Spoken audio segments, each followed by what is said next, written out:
Well, I'd always been interested in healthcare and especially in the operating room, but due to life circumstances, it took me a while. I had several other careers before I came to surgical technology. And so in 2006, I became a student here at the Riverside College of Health Careers. Back then it was Riverside School of Health Careers. And then after I graduated, I sat for my exam, became a CST or Certified Surgical Technologist. And I went to work for Hampton Surgery Center, which is a facility in the Riverside Health System. And after I'd worked there for a few years, I was approached to see if I would be interested in working part-time at the college. And I jumped on that because I love precepting students, I love teaching students. And then that part-time position turned into full-time. And then when my predecessor left, I became program director of the surgical technology program.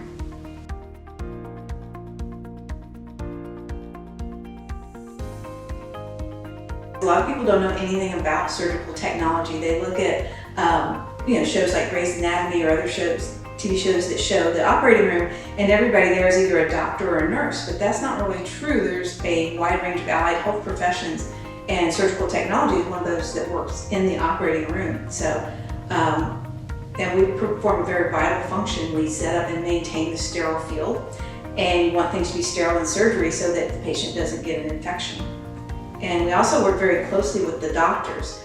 We pass instruments and supplies, we retract tissue, suction the wound, cut suture. So we're very hands-on with the surgery.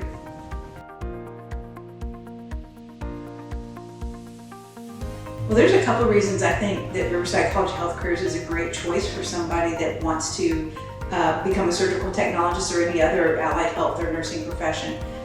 Number one is we're affiliated with the major hospital system, Riverside. So you have all those clinical sites in the Riverside Health System that are available to you during your education, such as Riverside Regional Medical Center, which is a level 2 trauma center. We send students to Doctors Hospital in Williamsburg, Walter Reed Hospital in Gloucester, and then we also have 2 surgery centers, Peninsula Surgery Center and Hampton Surgery Center here on the peninsula that our students can do their clinical externship in. Also, with a lot of colleges, that's not the case. You go to learn a healthcare field, and they have to go outside their own system to find clinical sites, and sometimes that's a struggle. And in some cases, that burden is put on the student to find their own clinical site. But here, we have those for you. We have all the clinical sites in Riverside available for you. Another good reason to choose Riverside is we are a not-for-profit college. So all of your tuition goes towards your education and the people that make your education happen. There's nobody trying to make a profit off of the Riverside College of Health Careers.